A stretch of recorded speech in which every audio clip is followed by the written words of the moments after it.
In Chapter 33 of Jane Austen's Sense and Sensibility, Marianne and Elinor visit a jeweler's shop. As they wait their turn, Elinor observes a gentleman who seems strangely familiar to her order a toothpick case in the finickiest manner possible. This man turns out to be Robert Ferrars, Edward's younger brother. John Dashwood enters, and his conversation, part pleasant chat, part fact-finding mission, makes Elinor feel somewhat ashamed of him. The following day, on a private stroll to the Middletons, John congratulates Elinor on her upcoming marriage to Colonel Brandon. Elinor tries to set her half-brother straight, but he talks over her and adds that Mrs. Ferrars is eager to see Edward married too, to a Miss Morton, the wealthy daughter of a late noble. John also blurts out that Marianne's illness has damaged her youthful good looks, and she'll do well to find a husband worth $500 or $600 a year. He thinks Elinor would now do better in the marriage market.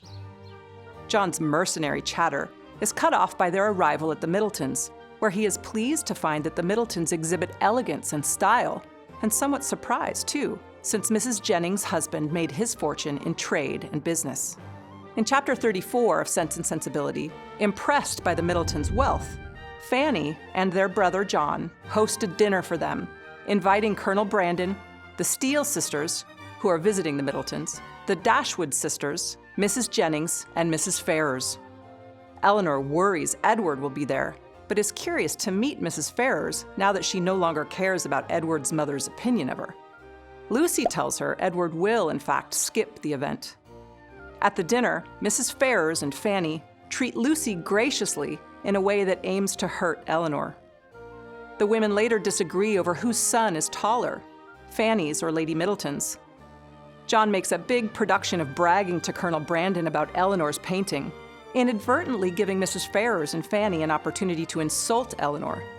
Elinor's work is pretty, Mrs. Ferrars remarks, but agrees at Fanny's prompting that Miss Morton paints beautifully. Marianne defends her sister. Despite whoever this Miss Morton is, she says, it's Elinor of whom we think and speak. Her outburst angers Fanny and Mrs. Ferrars, hurts Elinor, and upsets John. But Brandon clearly admires her affectionate heart. Marianne goes to comfort Elinor and bursts into tears.